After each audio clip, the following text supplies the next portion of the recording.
compete. Every time you play, there's lessons to be learned, and we gotta find a way to get better, and certainly individually, as groups, and as a team to try to finish this thing out the right way. I'll start with Jeff. Paul, there are times when offensive coaches, whether it's the coordinator, the staff, whatever, they don't know what they're going to get sometimes from quarter to quarter, game to game. And I think you see the results. Is that where the offensive staff is right now? Because it looked like there were some plays that were open today that you guys liked, but the execution wasn't there. I think, Jeff, I think that's fair, and a fair question, fair comment, and a fair observation, right? And then I think as a coach, you try to then you know, are we asking them to do something they couldn't do, right? Even if it's there, you know, is that something? And you'd like to think, no, if you thought that, you shouldn't have it in the plan. But I think that when you go back and you want to look at this film, you're gonna. I think you have to, when coaches talk about being, you know, kind of self-critical. I think that's part of it. Not was it just a good play or a good plan, but was it, because it does come down to execute. You see it, right? I mean, I thought there was a couple plays and had a chance, but we weren't able to take advantage of what it was, and certainly, you know, when you go up against a good defense, and I do believe Iowa has a good defense, you know, there's another element to it, but it's I think you have to continue to look at it, and we know that we've got young and inexperienced at a lot of those skill positions, and you know, you go into it wanting to make sure that you're not putting too much on their plate so that they can grasp it. And because in the end, it always comes down to some little details. And that's the difference between winning and losing, or executing and not executing, which leads to results such as scoring points or winning and losing. Obviously, we're not doing it enough right now, well enough.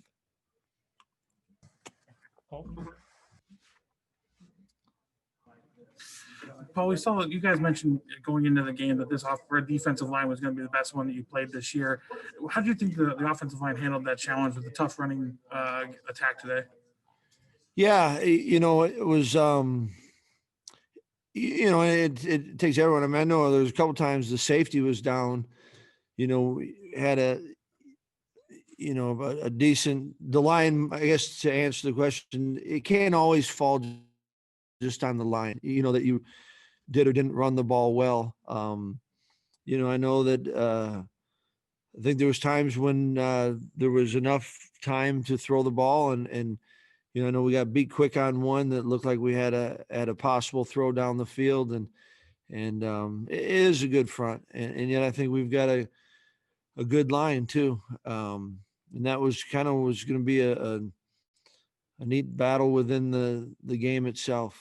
And you know, when you come down and when it all comes together, though, we as a group offensively, right, we've got to do more, and yet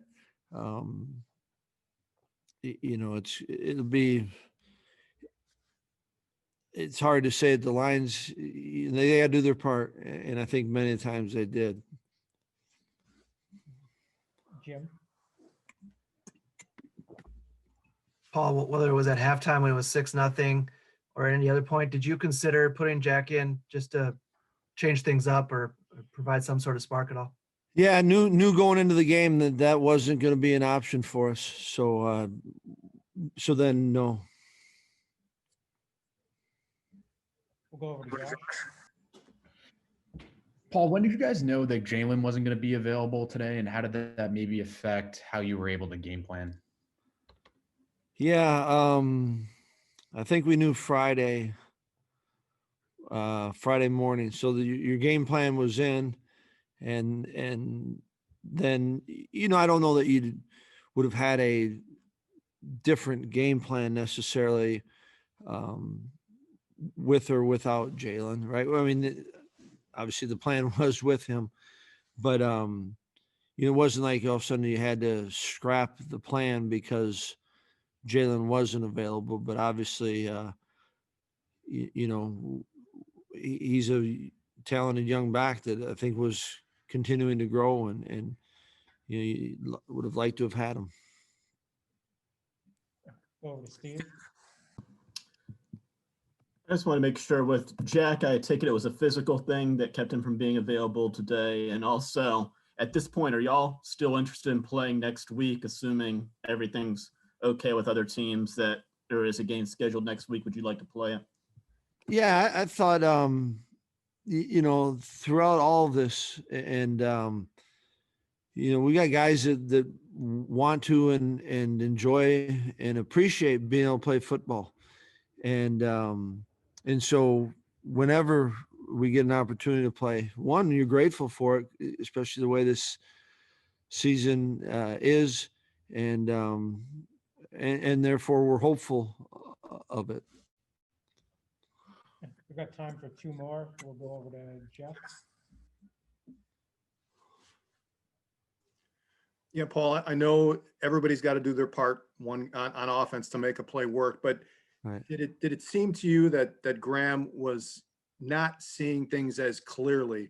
I know that's a good defense, but not seeing things as clearly as he would have liked to. Yeah, I thought there was a couple early, and then saw some things, and I think was right in what he saw. But there's such a fine line of kind of the patience without holding on to the ball, or there's I don't know what people think of when they talk about a quarterback in rhythm. To me, it was kind of a balancing act to it. You certainly don't want to rush things, and sometimes that's from seeing it properly. And so right now maybe where you want to go with it. And I thought that got him on a couple, and then I thought there was a few that the look was maybe didn't see it exactly how it was, and I've always thought this, from coaching a number of quarterbacks. I used to tell the quarterbacks all the time, it's easy for me. I've a lot of times you're watching it and there's your feet are up on the desk, and you rewind it a couple times, and obviously the ball should be right. I mean, it's not that's what's awesome about that position is there's a lot of thinking that has to go on, and really I think the thinking has to go on in the preparation. That's why all these reps are valuable, because when you're playing, it's almost has to be as much just reconfirmation, and you've done it so many times that you just know it, and those are the things that he's working through right now. We'll wrap it up with the last one from Jim. Paul, Smith-Marset got behind you guys in the secondary a couple times. I'm sure you want to look at it again, but were those coverage breakdowns for the most part, or anything you can shed the light on? Yeah, I want to say, it was we're kind of, I think one I saw, right, we're kind of in the quarters, and the DB saying the corner might be thinking he's got some help, and then the safety gets tied up, and now it's not that. So they did a nice job. They were able to, it took them, defensively we did something really well, and yet there were a couple obviously big plays that they were able to take advantage of, and certainly the one I thought was kind of a quarters coverage where I think there was a little bit of we got to let them get on top of us. Thanks, Coach. We are joined now by Graham. Again, if you have a question, if you can drop me a note in the chat. We will start with Josh. Graham, on that last, on the 4th and goal, I was curious if you could just kind of take us through that play, what you saw. It looked like maybe Jake was your first read. You were kind of looking at him, and then I don't know if you just didn't see Mason in time, and then by the time you got the ball off, I was there. But could you just maybe take us through what happened? Yeah, it was just like a run action, naked, and Ferg was the first read. Kind of got held up, so worked back to the over to Mace, and we just had a little bit of miscommunication. He wanted to stop, and I thought he was gonna keep running, so just a little miscue, and had a couple of those tonight. Go over to Jeff. Yeah, Graham, Paul was asked this, that sometimes coaching staffs are kind of scuffling, looking for things that work with the offense. And he said that they have to evaluate whether they're putting too much on the players, asking them to do too much. I'm just curious, do you think that that's being asked of you? Or are you guys comfortable with what you're being asked to do on offense? No, I think week in and week out, the coaches give us a great game plan. And they always say the magic's in the players. And I just think as an offense, we got to do a better job of really just taking those reps during the practice and maximizing them, and then executing on game day. But I never ever would doubt my coaches and their game plan. I think that they're best in class, and I trust everything they put on our plate. Colton. Yeah, Graham, Paul told us that Jalen was available until about Friday morning, and then you guys kind of had to adjust on the fly there. Just how big of an adjustment was that when Jalen's been as productive as he has been for you guys, and then right before the game, you guys realize you're not going to have him? Yeah, I mean, obviously Jalen's a great back, and it would have been great to have him out there. And first, I hope he's healthy, and I haven't had the chance to really talk to him yet. But especially just during the time we're in right now, I know how it's affected my body, and I'm first off, I hope he's feeling all right. And then I'm proud of how the guys stepped up, and Brady Shipper stepped in, and he was ready to go. And but I'm proud of how the guys came out and played. And it was a last minute thing, but I know the guys are ready to go. George. Graham, for 3 straight outputs of the offense like this, where's the confidence at for you personally and overall, all you guys as a unit? Yeah, I mean, the biggest thing is to never lose confidence. And right now we just got to watch the film, and we got to figure out how we got to clean it up and how we got to attack it from here on out. And I think, especially in this game, the second you lose confidence is when everything just goes downhill. And I'm putting that on my plate to make sure everybody comes in this next week with the most confidence they can. And that's how I approach every week, no matter what happens. And you got to learn from what you put on film, and then that's one thing that can never waver. You can never lose that. We'll wrap it up for Graham with one last one from Steve. Obviously, it's been a long season for you with all the stops and the starts. You had the COVID situation and stuff. Is it a case of kind of hitting maybe a redshirt freshman wall, first year wall these last couple of weeks, or what do you think has caused your play to dip the way it has these last 3 games after how well you played the first couple? I mean, we're not playing the way we want to play, and that's frustrating. But in the end, it just comes down to execution, and I'm putting that on my plate. We got to execute better, and our defense has been playing great. Special teams have been playing great, but we just need to respond. I know we will, and I know we can, and I trust these guys. I love these guys, and I know we will. Thanks, Graham. Yeah, Isaiah, you guys held them in check for the most part. I think it was still 21-7 when Goodson broke off that long run. Did you still think at that point, if you got to stop there, your offense could do something? Mm-hmm. Yeah, of course. Up until they started nailing it, we still think that no matter what happens, we got a chance if we get our older ball. But he broke off the long run, and then after that, it was kind of it's kind of history. But we just got to learn from everything that happened today. Go over to Steve. The end of the game, the touchdowns at the end of the game, how much of that was just kind of exhaustion from the defense just because of the pressure that was on y'all throughout the game, or what do you think caused the struggles by the defense late in the game? just details. I don't think it was exhaustion or anything. We're going out there playing 100% every play until the fourth quarter. We make sure we're conditioned to do that. So those plays, kind of late in the game, just kind of some detailed plays where we just got to be in the right position. Just some things we got to watch film and see what happened. But I wouldn't say it was from the exhaustion. We're pretty well conditioned, but just some of the detailed things we got to clean up. Jim? Isaiah, when the offense is struggling, sometimes the defense needs to do more, try to be almost perfect.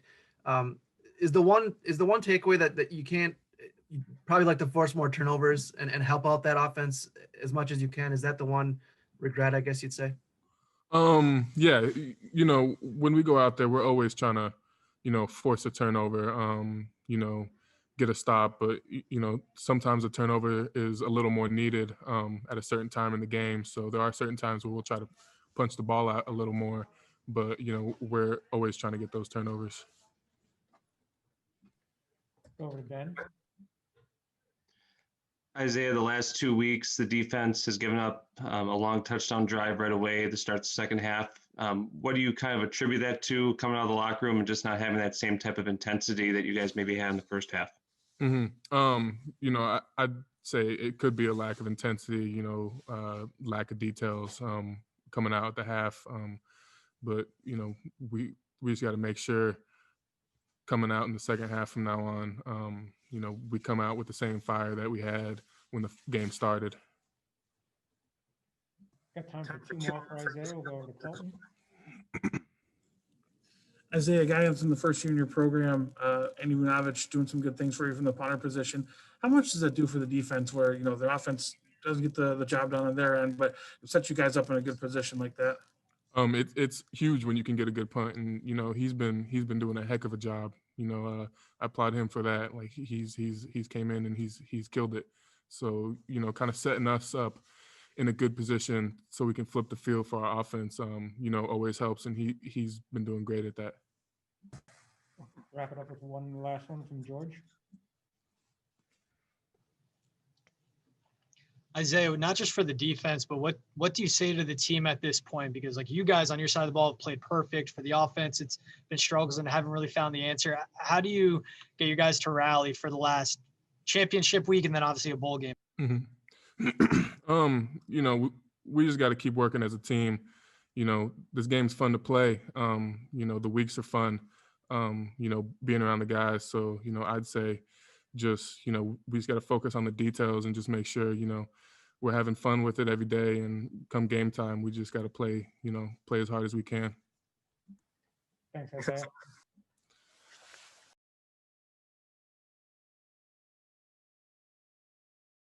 Scott, just a general question. You guys were 2-0 at one point and tough losses back to back this way. What's the general mood, confidence level of frustration of the guys in the locker room right now?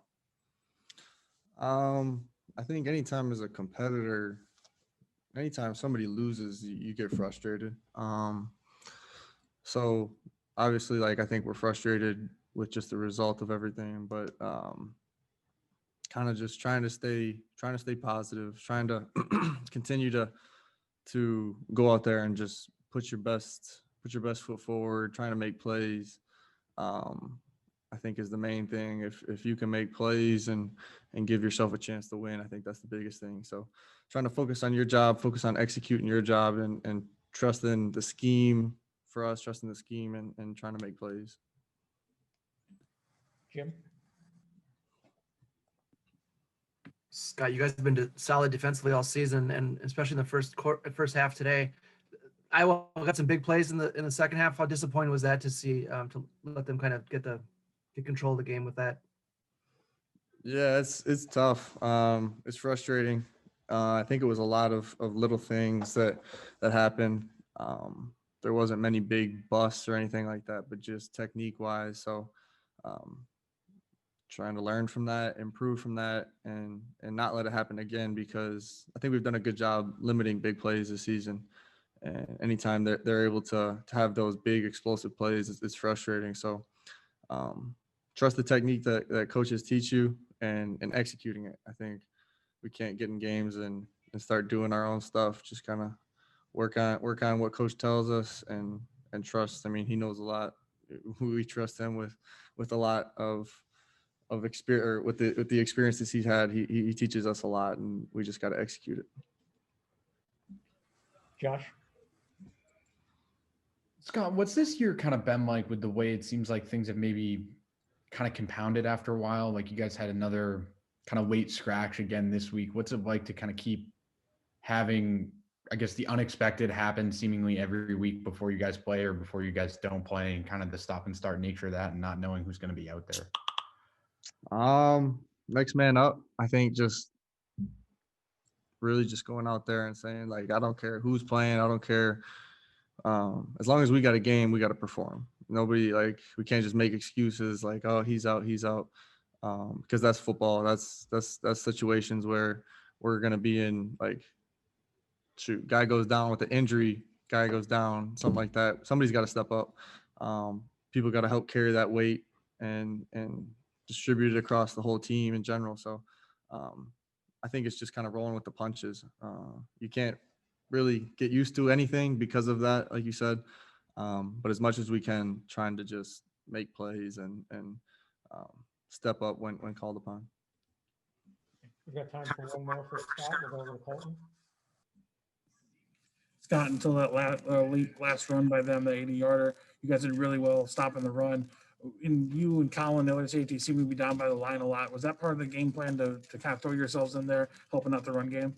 Yeah, especially against Iowa. We know they're a big base team, a lot of 12, 21, a lot of tight ends, and they actually have a fullback. Not many teams actually have a fullback. So we know that there was a game where we're going to have to step up. We're going to have to make plays. Tackling definitely was going to be huge. Coach emphasized it a lot throughout the week. So coming in, we knew we were going to have to do that. We were going to put ourselves in positions where safeties, DBs had to make plays, had to make tackles, not down the field, but in the box, and take that as a challenge. We knew coming in, they didn't really block safeties that much, or with linemen. So they were trying to get them on backs, and we didn't blitz too much today, but when we did, we just got to do a better job of making something happen on that. And then tackling. A lot of it comes down to tackling. And I think if we can step up and tackle, be a solid tackling, at least secondary, we know our front seven's been outstanding. So kind of carrying that along and not letting it slip off.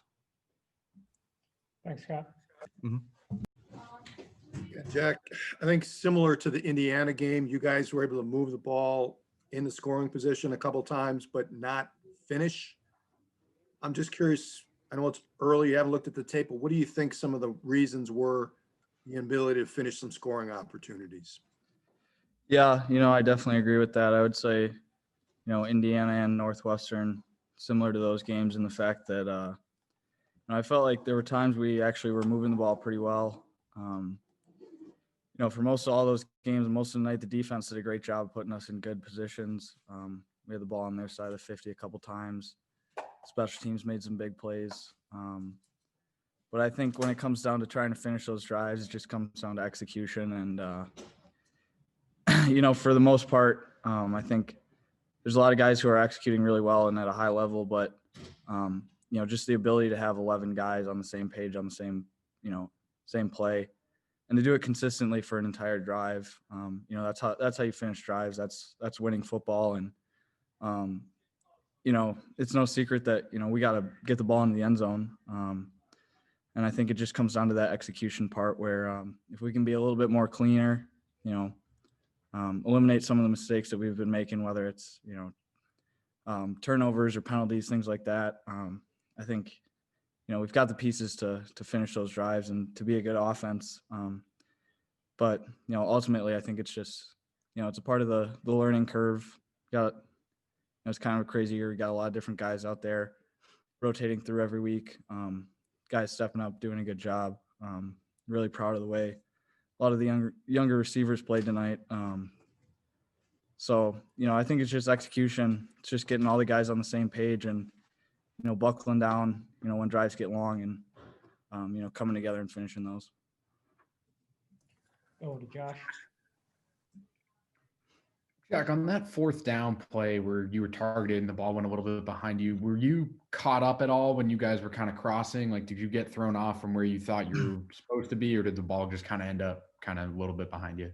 Yeah, it's a deeper developing play. They brought a blitz, played cover 0. It's probably not the ideal play to have on when they're playing cover 0. We don't exactly have a hot answer on it.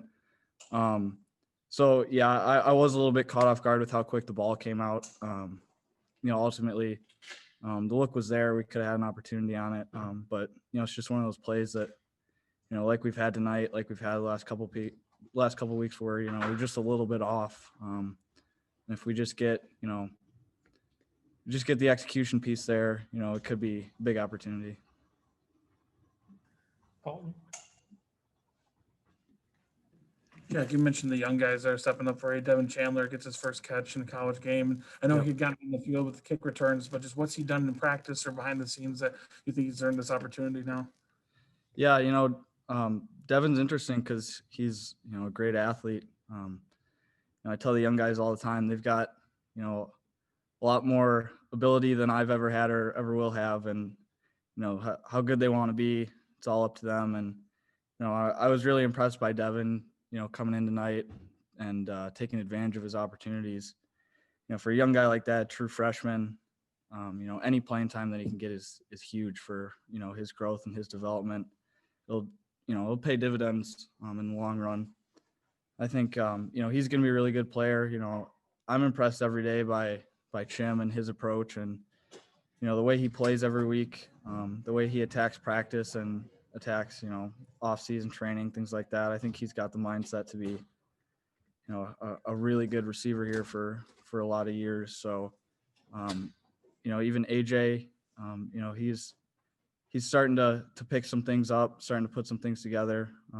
There's obviously, with any young receiver, or any young player, there's things that can be cleaned up, but, his ability to step up and come into the game when we need him, I'm impressed by that, impressed by all of them. And I think, they've got bright futures ahead of them, and whatever I can do to help them while I'm here, I think that's one of my big goals right now is to bring those guys along with us. Cause we got a lot of young guys out there who are getting significant playing time, and, it makes for some struggles sometimes, but I was telling them after the game tonight, when someday, hopefully soon, we put these things all together, they're going to have terrific careers, and it's going to make it so much sweeter that they've, experienced these struggles and come through the other side and, really put it together and end up being good players.